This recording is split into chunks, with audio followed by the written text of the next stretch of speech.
السلام علیکم ورحمۃ اللہ وبرکاتہ۔ الحمدللہ رب العالمین والصلاة والسلام علی اشرف الانبیاء و اکرم المرسلین نبینا و رسولنا و حبیبنا و امامنا محمد و علی آلہ و اصحابہ اجمعین، اما بعد۔ کسی ہمارے بھائی نے سوال کیا ہے، اور یہ پہلے بھی سوال پوچھا گیا ہے کہ کیا کوئی ایسی حدیث ملتی ہے جس میں یہ ذکر ہو کہ ہر انسان کے 3 باپ ہوتے ہیں۔ نمبر 1، اس کا وہ باپ جو اس کا حقیقی باپ ہے، جس کے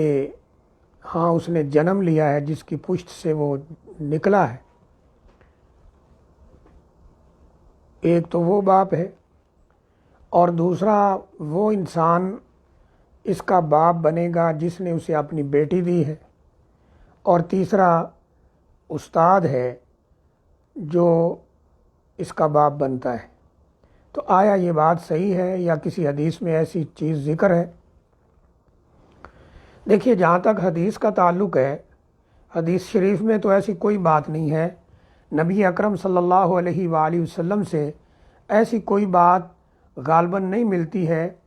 کہ آپ نے کوئی ایسی بات بیان فرمائی ہو کہ ہر انسان کے 3 باپ ہوتے ہیں، جس نے اسے جنم دیا یعنی جس کے ہاں وہ پیدا ہوا، اور جس نے بیٹی دی، اور جس نے علم سکھایا۔ ایسی کوئی بات نبی اکرم صلی اللہ علیہ وآلہ وسلم سے ثابت نہیں ہے۔ ممکن ہے کہ یہ کسی کا قول ہو، اور اس قول کو حدیث سمجھ کر مشہور کر دیا گیا ہے، جیسا کہ ہمارے ہاں اور بھی بہت ساری چیزیں ایسی مشہور کی گئی ہیں حدیث کے نام پر، حالانکہ وہ حدیث نہیں ہے۔ جس کی ایک مثال یہ ہے کہ کہا جاتا ہے کہ نبی اکرم صلی اللہ علیہ وسلم نے فرمایا علم حاصل کرو چاہے تمہیں چین جانا پڑے۔ تو ایسی کوئی روایت نبی اکرم صلی اللہ علیہ وسلم سے ثابت نہیں ہے چین جا کر علم حاصل کرنے والی، اور نہ ہی یہ روایت ثابت ہے کہ ہر انسان کے 3 باپ ہوتے ہیں۔ ممکن ہے یہ کسی کا قول ہو اور اسے حدیث سمجھ کر مشہور کر دیا گیا ہے۔ اس میں ایک تو احتیاط کی ضرورت یہ ہے کہ اس کو حدیث کہہ کر شیئر نہ کیا جائے، کسی کا قول ہو سکتا ہے۔ اور دوسری بات یہ ہے کہ انسان کا باپ ایک ہی ہے، جو اس کا حقیقی باپ ہے، جس کی نسل میں یہ پیدا ہوا ہے، اور وہی حقیقی باپ ہے، اسی کے نام سے اس کی نسل چلتی ہے، اسی کے نام سے اسے پکارا جانا چاہیے، جیسا کہ اللہ تعالیٰ نے قرآن مجید میں بھی اس بات کا حکم دیا ہے، ادعوہم لآبائہم، کہ باپوں کے نام سے پکارو، جو اصل باپ ہے، حقیقی باپ ہے، تو باپ ایک ہی ہے۔ ہاں، یہ بات ضرور ہے کہ جس جگہ شادی ہو جاتی ہے، تو کیونکہ بیوی کی جو والدہ ہے یعنی ساس، وہ ہمیشہ کے لیے حرام ہو جاتی ہے، اور وہ محرم عورتوں کی لسٹ کے اندر شامل ہو جاتی ہے شادی کے بعد، تو وہ بھی ایک طرح سے ماں کا مقام رکھتی ہے۔ یعنی جو رشتہ ایک ایسا بنا کہ اس نے اپنی بیٹی دے دی، خود اس نکاح کی وجہ سے، اس شادی کی وجہ سے حرام ہوگی اس لڑکے پر، یعنی اپنے داماد پر، تو وہ ایک طرح سے ماں کے مقام میں ہی چلی جاتی ہے۔ اسی طرح جو سسر ہے، وہ بھی اس نے اپنی بیٹی دے دی، اور اس کی جو بیوی ہے یعنی ساس اس لڑکے کی، وہ اس پہ حرام ہے، اور ایک طرح سے یہ ان کا بیٹا بن چکا ہے، وہ اس کے ماں باپ کی جگہ پہ ہی یعنی ان کو شمار کیا جا سکتا ہے۔ لیکن یہ بات یاد رہے کہ جہاں پر حقیقی ماں باپ اور یہ ساس اور سسر، ان کی خدمت میں یعنی کلیش آتا ہے، تضاد آتا ہے، ایک دوسرے کے اپوزٹ یہ خدمت آ جاتی ہے، تو پھر حقیقی ماں باپ جو ہیں ان کی خدمت جو ہے وہ زیادہ حق رکھتی ہے کہ اس کا اہتمام کیا جائے، ان کی خدمت کی جائے، حقیقی ماں باپ کی، اور وہی ماں باپ ہیں۔ اس طرح استاد جو ہے، استاد کا بہت بڑا مقام اور مرتبہ ہے، خصوصی طور پر وہ استاد جس نے دین کا علم سکھلایا ہو، قرآن پڑھایا ہو، حدیث شریف پڑھائی ہو، قرآن کے علوم سکھائے ہوں،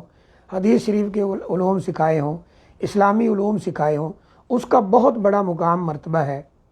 لیکن یہ کہ اسے باپ کہنا کہ وہ باپ ہے، روحانی باپ کہہ سکتے ہیں، لیکن حقیقی باپ وہی ہے جو اس کا اصل باپ ہے، جس کے ہاں اس نے جنم لیا ہے، جس کے خاندان نسل میں یہ پیدا ہوا ہے۔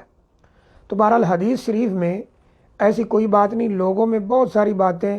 مشہور ہو جاتی ہیں اور وہ بغیر سوچے سمجھے، بغیر تحقیق کے آگے شیئر کرتے رہتے ہیں۔ آج کل سوشل میڈیا کا زمانہ ہے، ایک بات لکھی جاتی ہے، اس کو شیئر کیا جاتا ہے،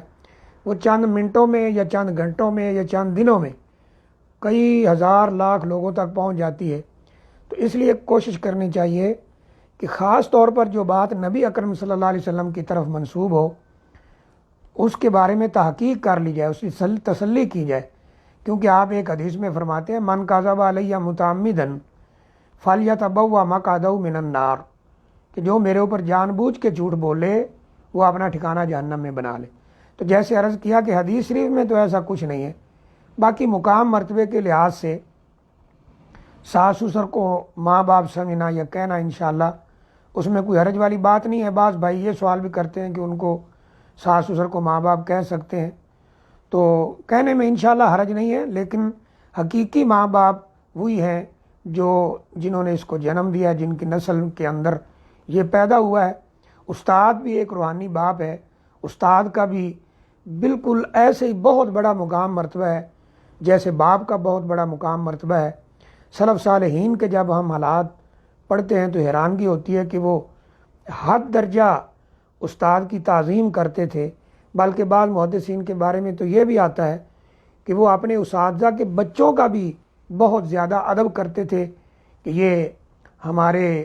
استاد صاحب کے بچے ہیں جنہوں نے ہمیں پڑھایا ہے۔ اسی طرح ہارون الرشید کے بارے میں آتا ہے کہ جب اس نے اپنے بیٹے مامون کو استاد کی خدمت کے لیے بھیجا اور استاد سے کہا کہ اسے پڑھائیے، تو ایک دن دیکھنے کے لیے گئے تو مامون جو ہے وہ اپنے استاد صاحب کے پاؤں دھلا رہا تھا، شاید انہوں نے وضو کیا، تو پاؤں پر جب پہنچے تو اتنی دیر میں خلیفہ ہارون الرشید بھی آ گئے۔ تو انہوں نے استاد صاحب کو مخاطب کر کے کہا کہ میں نے بچہ آپ کے پاس تربیت کے لیے بھیجا تھا، آپ اس کی تربیت اس طرح کریں کہ آپ اسے کہیں کہ پاؤں دھلائے بھی، صرف پانی ڈالنا کافی نہیں ہے۔ تو اساتذہ کا بہت بڑا مقام مرتبہ ہے، جنہوں نے انسان کی تربیت کی ہوتی ہے، روحانی تربیت کی ہوتی ہے، علم سکھلایا ہوتا ہے، ان کا بھی بہت بڑا مقام مرتبہ ہے۔ اور اس طرح حقیقی ماں باپ کا بھی بہت بڑا مقام مرتبہ ہے۔ ساس سسر بھی ماں باپ کے حکم میں ان کا بھی ادب و احترام ہونا چاہیے۔ تو بہرحال ایسی کوئی حدیث نہیں ہے۔ اللہ تعالی ہمیں دین کی صحیح سمجھ عطا فرمائے